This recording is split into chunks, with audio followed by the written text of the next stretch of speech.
He kissed me on our wedding night, but the note hidden in his wallet said he wished he had married someone else. My name is Emily, I'm 27 years old, from Chicago. People always say marrying your first love is a dream come true. But for me it turned into the worst kind of nightmare. If you had seen me that day walking down the aisle with a smile on my face, you would have thought I was the luckiest bride in the world. I believed I had found my forever. But that night, everything I believed in began to fall apart. As I hung up his jacket, a folded piece of paper slipped out of the pocket. I picked it up thinking it might be a receipt or something unimportant. But when I unfolded it, my hands shook so badly I could hardly read. The handwriting was delicate, feminine, and the words carved themselves into my chest like a knife. I'll always love you. I wish it was you standing here tonight. My breath caught. For a moment I just stood there staring at the note hoping I had misread it. But the truth was right there in front of me. My husband was in love with someone else. The next morning he kissed my cheek, poured my coffee and talked about our honeymoon as if everything was normal. He looked at me with those calm, steady eyes the same way he always had. But now I saw the lies behind them. I hid the note inside my pocket, smiled back at him and pretended nothing was wrong. Every laugh we shared that morning felt like glass cutting into my throat. I wanted to ask him right then, who is she? But my voice wouldn't come out. My fear was louder than my courage. And in that silence a cold thought wrapped itself around me. Maybe I wasn't really his first love at all. Maybe I was just his replacement. In the weeks that followed, I tried to convince myself that the note didn't mean what I thought it did. I told myself maybe it was old, maybe it was nothing. And on the surface, our life looked like everything a girl could dream of.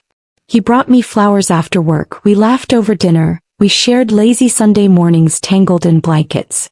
To anyone watching we looked like newlyweds wrapped in love. Sometimes even I believed it.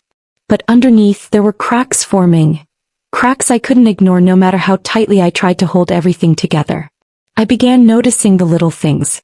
His eyes never held mine for long when I told him about my day.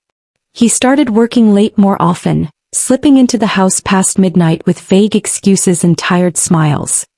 His phone never left his side, always face down on the table, buzzing with messages he pretended not to see. At first I tried not to care.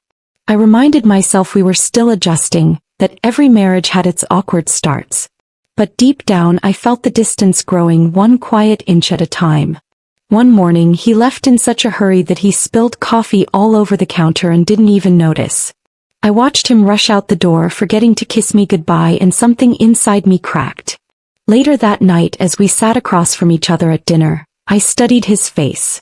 He smiled at me, joked about a coworker, held my hand across the table. And for a second I almost believed him again. But then his phone lit up between us.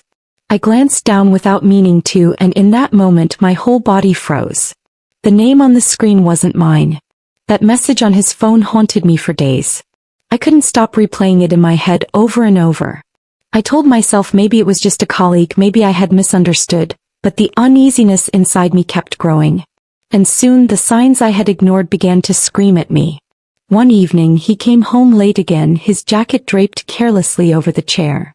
I picked it up and my stomach turned cold. On the collar was a faint trace of lipstick, a shade I never wore. My heart pounded as I lifted it closer. The sweet perfume clinging to the fabric wasn't mine either. I wanted to believe it was nothing, but the evidence kept piling up. A crumpled receipt in his pocket for a fancy restaurant I had never been to. Whispers on the phone when he thought I was asleep. A slip of his voice, soft and intimate, saying words I knew weren't meant for me. Every detail added weight to the truth I didn't want to face. It was my friend Megan who finally tore down the last wall of denial. One afternoon her face was pale as she sat across from me. She hesitated, then whispered, "I saw him last night, and he wasn't alone." My breath caught. She described the scene. My husband sitting in a cafe, his hand resting gently over another woman's. Megan's voice broke as she told me she almost came to me right away, but she hadn't wanted to hurt me unless she was sure. I felt my whole world tilt beneath me. I thought I was uncovering one lie, but the truth was so much bigger. It wasn't just a secret dinner or a single betrayal. Piece by piece I realized what I was really standing inside of wasn't a marriage at all. It was a second life he had been living all along, a life I was never supposed to see. And in that moment one chilling thought seared through me. I was never his choice, I was his cover. The night I finally confronted him, the silence in our home felt heavier than walls of stone.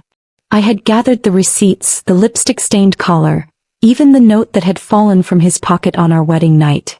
My hands shook as I placed them on the table in front of him. For a long moment he just stared at them, his face unreadable.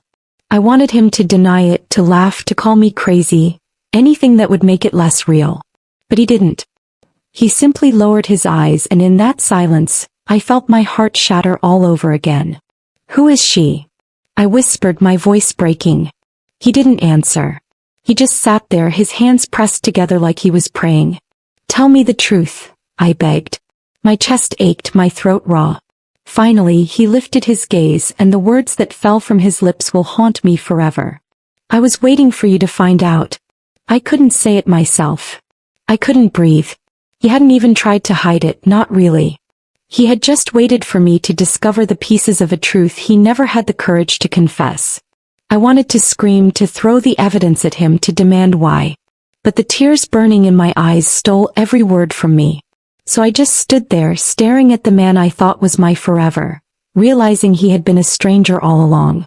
Finally, I found enough strength to ask the question that had been tearing me apart from the very beginning. "Did you ever love me?"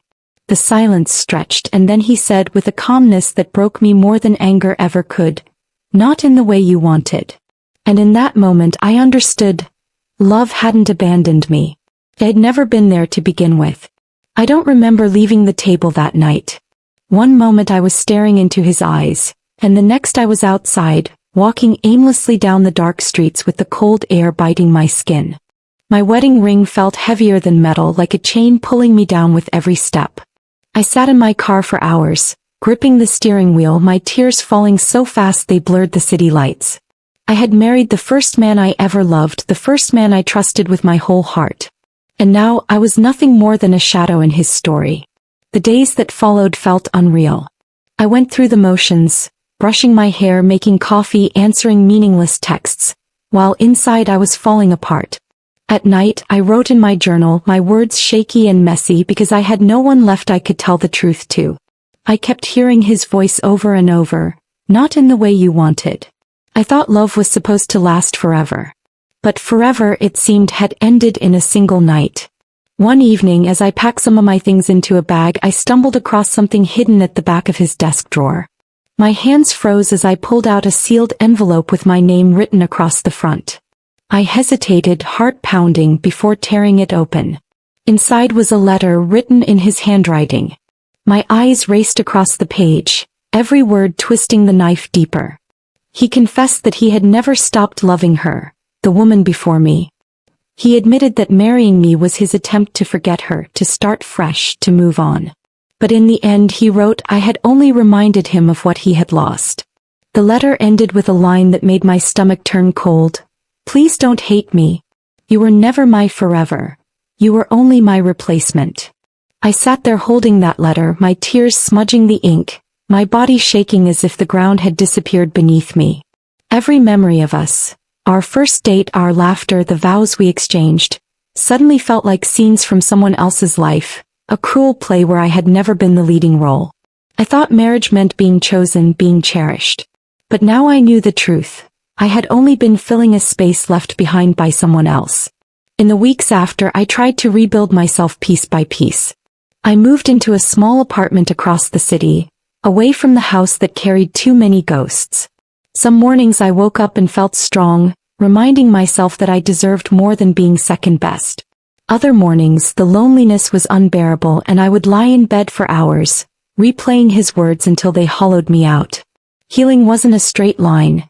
It was jagged, painful, and filled with reminders of everything I had lost. Then one night, just as I was beginning to breathe again, my phone buzzed on the table. I glanced down and froze. It was a message from him. My heart pounded as I opened it, and for a moment I couldn't move. The words stared back at me. "Don't hate me. Please remember me once with love." I dropped the phone, my hands trembling. After everything, after shattering me with the truth, he still wanted a place in my heart. And in that moment I realized the cruelest part of love is not losing someone, it's knowing they never truly belonged to you in the first place.